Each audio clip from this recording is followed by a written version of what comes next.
నా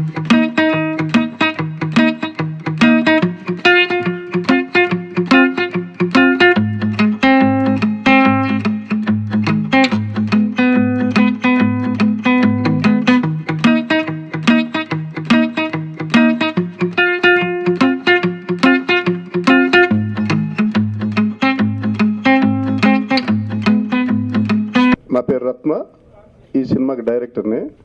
banner నవకళ, cinema పేరు కత్రినా కరీనా మధ్యలో కమల్ హాసన్.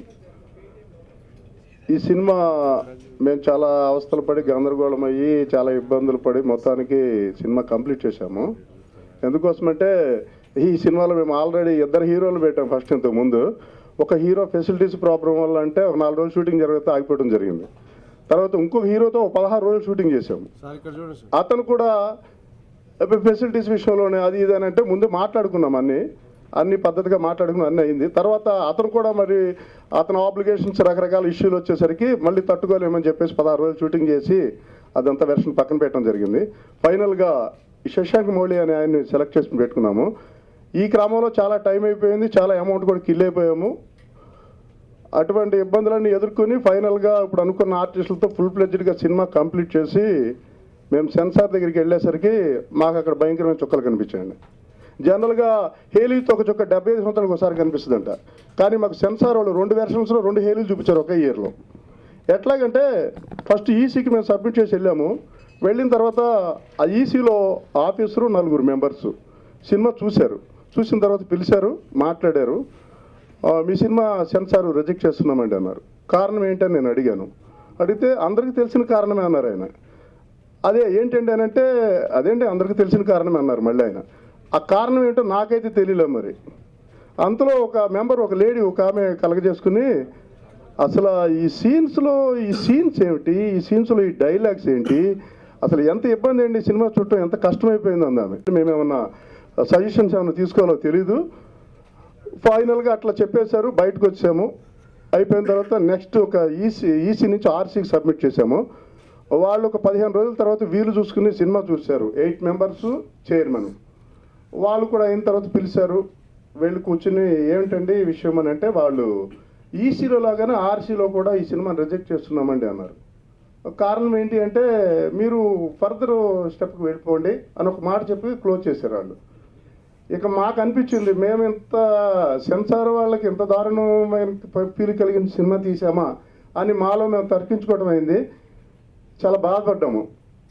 ఫర్దర్ స్టెప్ ఏంటంటే అసలు మాకు ఇంకా అక్కడి నుంచి ఎట్లా వెళ్ళాలి ఏంటనేది కూడా అర్థం కాల. ఇక తర్వాత దీనిపైన ఒక ట్రిబ్యునల్ అని ఒకటి ఉంటుంది ఢిల్లీలో అని తెలిసింది. అయితే ఉంది కానివ్వండి, ఇక్కడ తెలిసిన వాళ్ళు ఈ సరౌండింగ్ ఉన్న చోటే మనకి ఇక్కడ ఆన్సర్ రాకపోతే ఇక ఎక్కడో ఢిల్లీలో మనకు తెలియని చోటకి వెళ్ళి సెన్సార్ కోసం వెళ్తే అక్కడ మనం ఏం చేయగలుగుతాము, భాష కానీ ఏరియా మనకు తెలియని ప్రాంతం అని చెప్పి అనుకున్నాము. ఇక ఓవరాల్గా మాకు ఏ రకమైన బ్యాక్గ్రౌండ్ లేకపోవడంతో సిస్టమ్ ప్రకారం 1 by 1 అనుకున్నట్లుగా ఆర్సీ నుంచి ట్రిబ్యునల్కి వెళ్ళడానికి ప్లాన్ చేశాము. దాని ప్రకారం ఒక sub titles, script translation, technical activities ఇదంతా కలుపుకుని ఒక 1 month టైం పట్టేసింది. అయిపోయిన తర్వాత వాళ్ళకి వెళ్ళి సబ్మిట్ చేస్తే ఆఫ్టర్ 60 days సబ్మిట్ చేసిన తర్వాత 60 రోజులకి వాళ్ళు సినిమా చూశారు. చూసే ముందే కొంచెం మాట్లాడటం కూడా జరిగింది. నేను ఈ సినిమా చేయటానికి కారణాలు అవన్నీ కూడా ఉద్దేశాలు చెప్పాను, ఈ కథ చేయటానికి కారణాలు అవన్నీ చెప్పాను. ఫైనల్గా సినిమా చూసిన తర్వాత వాళ్ళు క్లియర్ సర్టిఫికేట్ ఇస్తున్నామని చెప్పారు. ఖచ్చితంగా 1 week రిపోర్ట్ పంపిస్తామని చెప్పారు. 1 week వాళ్ళు క్లియర్ చేస్తూ సర్టిఫికేట్ ఇస్తూ వితౌట్ కట్తో సినిమా సెన్సార్ అయిందండి. ఈ ప్రాసెస్ ఈసీ ఆర్సీ ట్రిబ్యునల్ వరకు ఇలా జరిగింది. ఇదంతా దరిదాపుగా మాకు ఒక 6 months టైం పట్టేసింది. నెంబర్ ఆఫ్ అమౌంట్కి చాలా అయిపోయింది. అయిన తర్వాత మేము ఫ్రీ అయ్యాం కానివ్వండి, వాళ్ళు చెప్పిన మాటలు అయితే కనుక మాకు చాలా బాధ కలిగించే, మా టైం కిల్ అయింది, మా అమౌంట్ కూడా కిల్ అయింది. ఏమన్నారంటే వాళ్ళు ఇచ్చిన రిపోర్ట్లో, ఈసీలో మాకు ఇచ్చిన ఫస్ట్ రిపోర్ట్లో నైతిక విలువలు, సభ్యత సంస్కారాలకు విరుద్ధంగా తీసిన చిత్రం, తర్వాత ఆడవాళ్ళని కించపరిచే విధంగా ఉన్న చిత్రం, ప్రేక్షకులలో లైంగికోత్సాహాన్ని కలిగించే చిత్రం అని చెప్పి వాళ్ళు అన్నారు. మేమెవరం అండి లక్షలు ఖర్చు పెట్టి ఒకళ్ళు కించపరచడానికి సినిమా తీయటాకిను, ఇంకొకళ్ళు ఉత్సాహాలు కలిగించి సినిమా తీయటానికి, అసలు లైంగిక ఉత్సాహాలు కలిగించడానికి సినిమా 60 లక్షలు పెట్టి 70 లక్షలు పెట్టి సినిమా తీయాల్సిన అవసరం లేదు. అయినా ఎవరి ఉత్సాహాలు వాళ్ళకు ఉన్నాయి. ఆ విషయం ప్రత్యేక మనం ఎవరు ఉత్సాహాలు కలిగించాల్సిన అవసరం లేదు. ఆ ఇండియా పాపులేషన్ చూస్తేనే మన ఉత్సాహాలు ఏంటో మనకు తెలుస్తుంటాయి. అలా చేయటం జరిగింది వాళ్ళు. తర్వాత ఇక మేము టోటల్ క్లియర్ చేసుకున్న తర్వాత ఇక్కడ నేను మళ్ళీ అంత అయిన తర్వాత యూఏ సర్టిఫికేట్ కోసం ఛానల్ టెలికాస్ట్ కోసం మళ్ళీ నేను సబ్మిట్ చేయడం జరిగింది. అక్కడికి వచ్చేసరికి వాళ్ళు మళ్ళీ సేమ్ ఇక్కడ ఈ సినిమా యూఏ కోసం చూసి కూడా ఈ సినిమాను మళ్ళీ సేమ్ పాత పద్ధతిలోనే ఇంత ఢిల్లీ వెళ్ళొచ్చి ఇంత గందరగోళం అయిన తర్వాత కూడా మళ్ళీ ఈ సినిమాను కూడా ఛానల్ టెలికాస్ట్ కూడా కుదరదు, మళ్ళీ మేము ఏనే ఇస్తున్నాం దీనికని యాజ్ ఇట్ ఈజ్ వాళ్ళు ఇచ్చిన సర్టిఫికేట్ ఇచ్చారు, యూఏ మాత్రం ఇవ్వలేదు. మరి ఇట్లా సిస్టమ్ ప్రకారం ఏ బ్యాక్గ్రౌండ్ లేకపోతే మేము సిస్టమ్ ప్రకారం 1 by 1 వెళ్ళాము. ఏమన్నా మరి దౌర్జన్యాలు రాస్తారోకో ఇలాంటి ఏమన్నా చేస్తే మరి సర్టిఫికేట్లు ఏమైనా ఇస్తారేమో, అవైతే మాకు ఆ పరిస్థితులు లేవు. మరి అలా చేయటం జరిగిందండి. అయినా సెన్సార్ వాళ్ళు వీళ్ళు నియమ నిబంధనలు అనేవి జనరల్గా మనమంతా ఒకే చట్టం పరిధిలో ఉన్నాయి దేశం మొత్తం మీద. సెన్సార్ అనే నిబంధనలు అనేవి కూడా టోటల్గా ఓవరాల్ కంట్రీ మొత్తం ఒకే కండిషన్స్లో ఉంటాయి. హిందీకి ఒక రకము, తమిళకి ఒక రకం, కన్నడకు ఒక రకం, మలయాళంకి ఒక రకం, తెలుగు ఒక రకం అయితే ఉండదు. నాకు తెలియని ఉద్దేశం ఏంటంటే ఇక్కడ వీళ్ళు ఎందుకు రిజెక్ట్ చేశారు ఈ 2 వెర్షన్స్ వాళ్ళు, అక్కడికి వెళ్ళిన తర్వాత వాళ్ళు ఎందుకు ఒబే చేయగలిగారు, వాళ్ళు సర్టిఫికేట్ ఎలా ఇవ్వగలిగారు? ఇదే నిబంధనల ప్రకారం వాళ్ళు చూశారు కదా, నిబంధనలన్నీ ఒకే రకంగా ఉంటే మరి మాకు సర్టిఫికేట్ రావాల్సిన అవసరం లేదు కదా. వచ్చింది అంటే ఒక రకంగా ఇక్కడ సెన్సార్ వాళ్ళు తప్పు చేశారు, వాళ్ళ నిర్ణయాలు తప్పుగా తీసుకున్నారనే విషయం ఖచ్చితంగా అర్థమవుతుంది.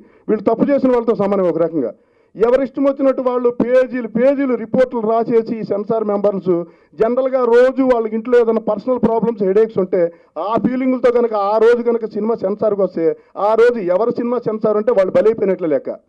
మా పరిస్థితి అలా జరిగింది. వాళ్ళ పర్సనల్ మూడ్స్ అన్నీ కూడా తీసుకొచ్చి మా సినిమా మీద ప్రజెంట్ చేసినట్టున్నారు. వాళ్ళు ఇష్టం వచ్చినట్టు పేజీలు రాశారు. బహుశా వీళ్ళంతా చదువుకునేటప్పుడు హోంవర్క్, క్లాస్ వర్క్ సరిగ్గా చేయలేదేమో. ఈ పేజీలు మా సినిమాల మీద రిపోర్ట్లు రాయించేశారు. ఎన్నో ఓవరాల్గా అయితే అక్కడ అట్లా క్లియర్ అయిందండి. ఇంకపోతే ఈ నిబంధనలు నాకేమనిపించిందంటే, ఇప్పుడు ఈ సెన్సార్ మేము పైకి వెళ్ళి సెన్సార్ తెచ్చుకున్నాము, కింద వెర్షన్స్ ఇద్దరు కూడా తప్పు చేశారని అర్థమైంది. వీళ్ళ కండిషన్స్ వీళ్ళు మీరు తప్పు చేశారు, ఒప్పు చేశారని అడిగే వాళ్ళు అయితే ఎవరో కనిపించాలి. మేము సినిమా రాంగ్గా తీసామని మా మీద అయితే వీళ్ళు పనిష్మెంట్లు చేశారు, కానీ మరి వీళ్ళు తీసుకున్న నిర్ణయాలు తప్పు ఒప్పు అనేది ఎవరో తేల్చడం లేదు. ఒక రకంగా వీళ్ళు తప్పు చేశారని ఖచ్చితంగా అర్థమవుతుంది. ఇక్కడ నేనేమంటానంటే, పై స్థాయిలో ఒకసారి సినిమా సెన్సార్ అయిందంటే కనుక కింద స్థాయిలో ఎవరైతే ఆ సినిమా సెన్సార్ చేశారో వాళ్ళు తప్పు చేసిన వాళ్ళగా ప్రూవ్ అయ్యారు కనుక వాళ్ళకు కూడా కొన్ని రకమైన శిక్షలు ఉండాలి. అలాంటివి ఉంటేనే సెన్సార్ మెంబర్స్ ఒళ్ళు దగ్గర పెట్టుకుని వాళ్ళు కంట్రోల్లో ఉండి సినిమాలు చూడగలుగుతారు.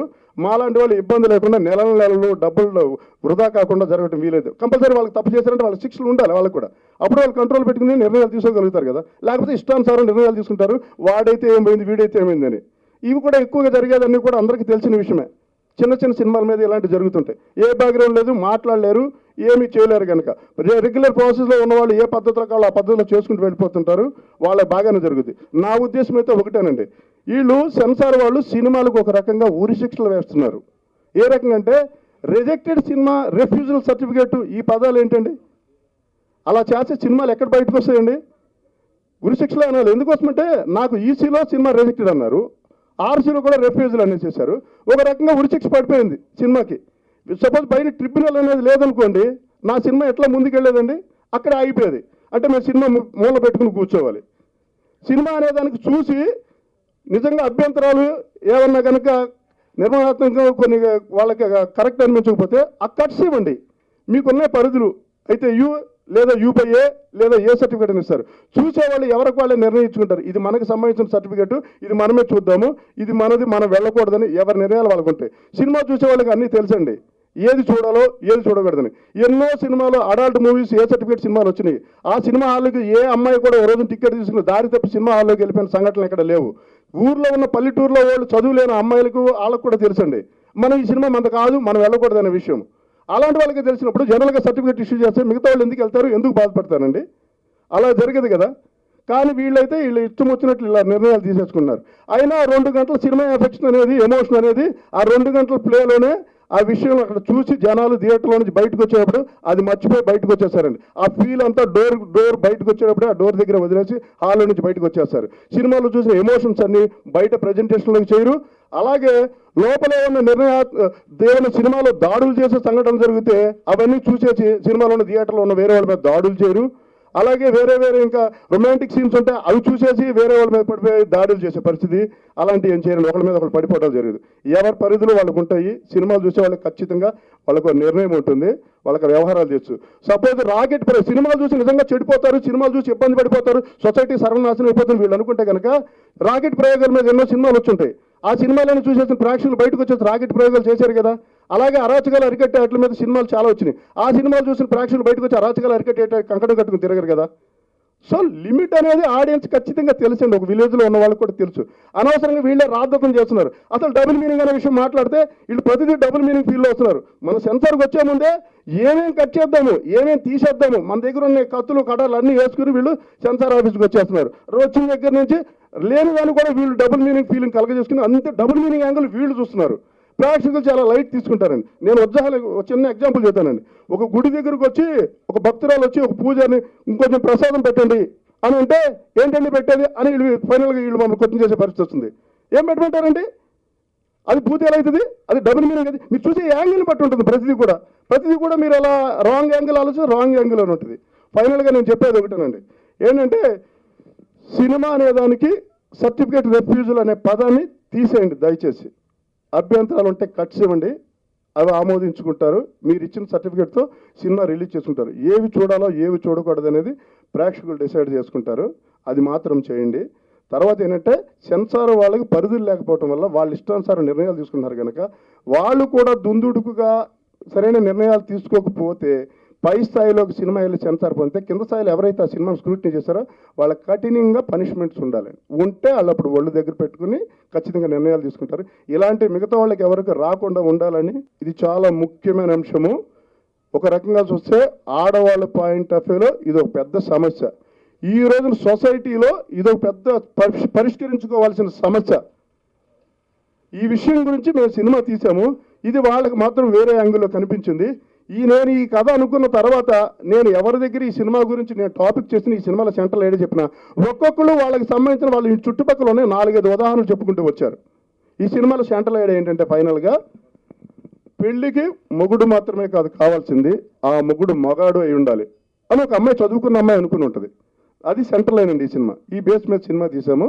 వాళ్ళకి అభ్యంతరం ఇచ్చింది సార్. పెళ్లికి మొగుడు మాత్రమే కాదు కావాల్సింది, ఆ మొగుడు మగాడు అయి ఉండాలి. 6 ప్యాక్ ఉన్నవాళ్ళు, బాగా డబ్బులు ఉన్నవాళ్ళు, కోటీశ్వరులు చాలా మంది ఉన్నారు. అది ఉందా ఇది ఉందా, క్వాలిఫికేషన్ ఏంటి, వీడి పర్సనల్ ఫిజిక్ ఏంటి, వీడి బ్యాక్గ్రౌండ్ ఏంటి అని పెళ్లి చేస్తారు. ఫైనల్గా వాడు మగవాడు కాదు అనుకుంటే కనుక వాళ్ళతో ఆమె కాపురం చేయగలుగుతుందా? ఎవరైనా సొసైటీలో దీన్ని ఒప్పుకోగలుగుతారా? ఇది జరగదు కదా. ఒక రకంగా ఆడవాళ్ళు చాలా మంది సాక్రిఫైస్ చేస్తున్నారు. ఇలాంటి విషయాలు చెప్పుకోలేరు. ఇవి సమస్యలు వచ్చిన తర్వాత బయటపడిన తర్వాత అందరూ గగ్గోలు పెట్టేసి కుటుంబాలు సర్వనాశనం అయిపోతాయి. దీన్ని ఎలా పరిష్కరించడం అనేది వేరే విషయం. ఇదొక ఇష్యూ అండి, ఇదొక సమస్య, చెప్పుకోలేని సమస్య. మీకు ఎగ్జాంపుల్ చెబుతున్నాను. మొన్న ఒక 1 వీక్ 10 days బ్యాక్ బెంగళూరులోకి ఇన్సిడెంట్ జరిగింది. సాఫ్ట్వేర్ ఇంజనీర్ అమ్మాయి, సాఫ్ట్వేర్ ఇంజనీర్ అబ్బాయి 3 రోజులు పెళ్ళైన తర్వాత 4వ రోజు నుంచి అబ్బాయి పత్తాలేడు. 5 months వరకు అమ్మాయి చూసి పొల్యూషన్లో కంప్లైంట్ ఇచ్చింది. ఏంటంటే వాటి మొగాడని ప్రూవ్ కాలేదంటే పత్తాలేడు, ఏమైపోయాడు తెలియదు. అమ్మాయి పొల్యూషన్కి ఎత్తిపెట్టి ఏమందంటే నా 45 లక్షలు ఫ్లాట్ రాసిస్తాను అతను కనుక నాకు సంతానం కలిగజేసే మనిషి ఉంటే ప్రూవ్ చేయగలుగుతాను. ఇలాంటి నంబర్ ఆఫ్ ఇష్యూస్ జరిగినాయండి, చాలా కేసులు జరిగినాయి. ఇది సెంట్రల్ ఐడియా అండి. ఓకే సార్, పరిష్కారం అంటే నేను ఒకటే చెప్తున్నానండి. అంటే సమస్య అనేది ఉంది. ఈ సమస్యను ఎవరు ఎలా పరిష్కరించాలో ఎవరు మానసిక స్థితిని బట్టి వాళ్ళకు ఉంటుంది. సార్ మా సినిమాలు అంటే నేను ఫైనల్ ఒకటే చెప్పానండి, డైరెక్ట్గా సమస్యను పరిష్కరించే యాంగిల్లో చేస్తే పరిష్కారం అవుతుంది. అది నిజం కాకుండా అనుమానం యాంగిల్లో ప్రయత్నాలు చేస్తే అది వేరే చోటుకి తీసుకెళ్తుంది. ఓవరాల్గా అయితే కనుక చాలా విషయాలు అండర్స్టాండింగ్లోనే పోతాయి. వీటి గురించి తవ్వుకునే ప్రయత్నాలు చేయొద్దు అని నేను అట్లా చెప్పుకొచ్చాను. మిత్రులందరికీ నమస్కారం. కరీనా కత్రీనా మధ్యలో కమల్ హాసన్. ఇందాక డైరెక్టర్ గారు చాలా స్ట్రగుల్ చెప్పుకుంటూ వచ్చారు. తను how he faced all toughness in life. అంటే ఈ సినిమా చేయడం ప్రతి ఒక్క సినిమాకు, ఒక చిన్న సినిమాలకి ఎస్పెషలీ ఇది ఒక చిన్న టెస్ట్ లాగే అనమాట. మనం సక్సెస్ అయ్యి ఎడిటింగ్ అయ్యి డబ్బింగ్ అయ్యి సెన్సార్ అయ్యి బయటికి రావడం చాలా పెద్ద విషయము. సో మొత్తానికి ఫినిష్ చేసుకొని బయటకు వచ్చిన సినిమా. ఈ film it's more like fun అండి. దీని సోల్ అంతా కామెడీనే ఉంటుంది. ఎక్కడ కానీ మెసేజ్ ఏదో ఇచ్చేసి అంటే దాంట్లో ఒక మెసేజ్ డెఫినెట్గా ఎవరికి సంబంధించినట్టుగా వాళ్ళు ఇంటర్ప్రిట్ చేసుకోవచ్చు. కానీ ఓవరాల్‌గా మీరు క్యారెక్టర్‌లన్నీ కూడా నవ్విచ్చేటట్టు, నవ్వుకుంటూ సరదాగా 2 అవర్స్ సినిమా నడిచిపోయేటట్టే ఉంటుందండి. ఎక్కడ ఎవరి మనోభావాలు కించపరిచేటట్టు ఎక్కడ ఉండదు సినిమా. అండ్ డైరెక్టర్ రత్న గారు చాలా అద్భుతంగా తీశారు. ఇందులో చాలా మంది సీనియర్ ఆర్టిస్టులు ఉన్నారు. ప్రతి క్యారెక్టర్‌ని ఎలివేట్ చేసేటట్టుగా ఆయన చాలా చాలా చక్కగా తీశారు. ఉన్న ఎక్స్‌పీరియన్స్ అంతా ఈ చాలా ఏళ్ళుగా ఇండస్ట్రీలో ఉన్నారు. కాబట్టి అందులో ఇందాకే చెప్పారు ఆయన, ఇద్దరు హీరోస్ వద్దనుకున్నాక నేను కూడా చాలా స్టాండప్ కామెడీస్ అక్కడ రోల్స్ అవి ఇవి చేస్తుండేవాడిని. సో అది చూసి జస్ట్ కామెడీ లుక్ ఉంది మీకు అని చెప్పి నన్ను స్టోరీ విను శశాంక్ అని చెప్పి ఇన్వాల్వ్ చేశారు. నేను ఈ సినిమాలో లీడ్ అంటే ఏదో హీరో ఇదంతా కాదండి. చాలామంది అనుకుంటుంటారు హీరో ఈ సినిమాలో హీరో ఒక it's not about hero. So story and comedy punches and ఆ క్యారెక్టరైజేషన్ అంతా ఉన్నవే ఒక హీరో అని చెప్పొచ్చు. ఈ సినిమాకి మెయిన్ సోల్ అదే. సో నవ్వుతూనే ఉంటారు.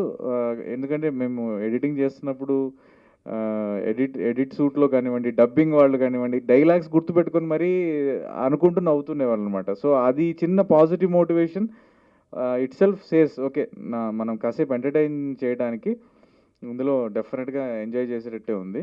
అండ్ సినిమా అంటే మనకు తెలుసండి ఒక మీడియం. చాలా రకరకాల వాళ్ళకు రకరకాల ఉద్దేశాలతో they have their own creativity. So ఒక ఏదైనా సబ్జెక్టు ఒక సొసైటీలో ఇష్యూ కానివ్వండి, లేకపోతే మెసేజ్ ఓరియంటెడ్ రకరకాల సినిమాలు ఉంటాయి. ఈ సినిమా ఏంటంటే ఒక అబ్బాయి, పెళ్లి కాని అబ్బాయి పెళ్లి చేసుకుందాం అనుకున్న ఒక అమ్మాయి గురించి what sort of expectations he got, అలాగే ఒక అమ్మాయికి ఒక అబ్బాయి ఎలా ఉండాలి అనేది, ఆ అమ్మాయి ఎక్స్పెక్టేషన్స్ ఆ అమ్మాయి యాంగిల్లో ఎలా ఉంటుంది అనేది మొత్తం చాలా తమాషాగా ఎక్కడ ఆ సెన్సిటివ్ ఇష్యూస్ని తీసుకొని ఎలా ఉంటుంది అని సినిమాలో అలా మొత్తం సాగుతుంటుంది. అండ్ ప్రతి చోట చాలామంది నయింగ్ కానివ్వండి, చాలామంది చాలా వర్క్ చేశారు. We can see on the posters. So అది పెద్ద ప్రివిలేజ్ ఈ సినిమాకి. అండ్ లాట్ ఆఫ్ కామెడీ, మొత్తం కామెడీ యాంబియన్స్, ఒకటే కామెడీ మెసేజ్ అనమాట ఈ సినిమాలో. అండ్ డెఫినెట్గా you will be having lot of fun. And thank you. We're planning pretty soon to release the movie. And చిన్న సినిమాలు కష్టాలు మామూలే, తప్పవు. దానికి ఒకటే ఒక మిత్రుడు దాన్ని ఒడ్డుకు ఈ సముద్రంలో, ఇండస్ట్రీ అనే సముద్రంలో చిన్న సినిమా అనేది చిన్న ఒక తెప్ప లాంటిది. దాన్ని సముద్రం ఒడ్డు దాటించాలంటే నన్ అదర్ దాన్ మీడియా అండి. మీడియా మిత్రులు లేకుంటే అది ఇంపాసిబుల్. ఎందుకంటే ఏ బ్యాక్గ్రౌండ్ లేదు ఇక్కడ ఉన్నవాళ్ళు. కేవలం కళ మీద ఒక ప్రేమతో, అభిమానంతో కళాకారులు కానివ్వండి, లేకుంటే ఆర్టిస్టులు అన్నీ మేము ఇక్కడ ఉన్న చేసిన వాళ్ళందరూ కూడా అప్కమింగ్. అందరికీ నమస్కారం. నా పేరు మమతా రాహుత్. బేసిక్లీ నేను కన్నడ అమ్మాయిని. దీనికి ముందు తెలుగులో పంచముఖి, జగన్నాయకుడు, కాలింగ్ బెల్, ఇలా కీచక అని సరదాగా సినిమాలు చేశాను. కత్రినా కరీనా మధ్యలో కమల్ హాసన్ కొద్దిగా నాకు స్పెషల్. ఎందుకంటే హాఫ్ స్క్రీన్ నేను చాలా ట్రెడిషనల్ అమ్మాయిని, అండ్ ఈ సినిమాలో నేను చాలా బోల్డ్గా, లైక్ ఆబ్వియస్లీ కత్రినా అంటే ముంబై కత్రినా ఎలా ఉంటుందో అలా ఈ సినిమాలో చూపించారు నన్ను. నేను ఇప్పుడే చెప్పాను, ఆఫ్ స్క్రీన్లో నేను చాలా ట్రెడిషన్ అని. ఇలా డ్రెస్ వేసుకొని అబ్బాయిలతో తిరగడం అదంతా లైక్ సినిమా వాళ్ళు కాకుండా వేరే వాళ్ళు రకరకాలుగా మాట్లాడతారు, కానీ అది తప్పు, అలా మాట్లాడకూడదు. సో దానివల్ల ఏమవుతుంది అనేది సినిమాలో ఒక షార్ట్ మెసేజ్ కూడా ఉంది. Cigarette is injurious to health, drink is injurious to health అంటారు. సో ఇది ఎలా ఇంజురీ అవుతుంది అని కొంతమంది సైంటిఫిక్గా చూపిస్తారు, కొంతమంది లాజిక్గా చూపిస్తారు. బట్ మన సినిమాలో మేము కామెడీగా చూపించాము. Whole and soul Katrina Kareena it's comedy సినిమా. So I'm expecting a lot from Katrina Kareena సినిమా. సో నాకు ఛాన్స్ ఇచ్చిన డైరెక్టర్ గారికి అండ్ ప్రొడ్యూసర్ గారికి and my co star Shashank గారికి అందరికీ thank you so much. And మీరు ఈరోజు మన ప్రెస్ మీట్ వచ్చారు, సో మీ అందరికీ కూడా థ్యాంక్ యూ సో మచ్. సినిమా విషయానికి వస్తే మా డైరెక్టర్ గారు మొత్తం చెప్పేశారు. ఆయన నాకు 20 ఏళ్ళ నుంచి నాకు మిత్రుడు. ఎప్పటి నుంచో సినిమా చేద్దాం అనుకుంటున్నాము. సినిమా చెప్పిన లైన్ బాగా నచ్చింది. సినిమా కొన్ని ఇబ్బందుల వల్ల సినిమా మొత్తం కంప్లీట్ చేశాము. కానీ సెన్సార్ విషయంలో మాకు సార్ అన్నట్టు పగటిపూటే మాకు చుక్కలు చూపెట్టారు. కానీ ఈ సెన్సారు చాలా దారుణంగా ఉంది.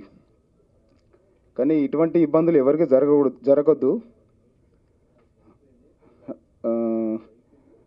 నాకు సహకరించిన మా హీరోయిన్కి మిగతా ఆర్టిస్టులందరికీ థ్యాంక్స్ అండి. మీడియా మిత్రులకు కూడా థ్యాంక్స్.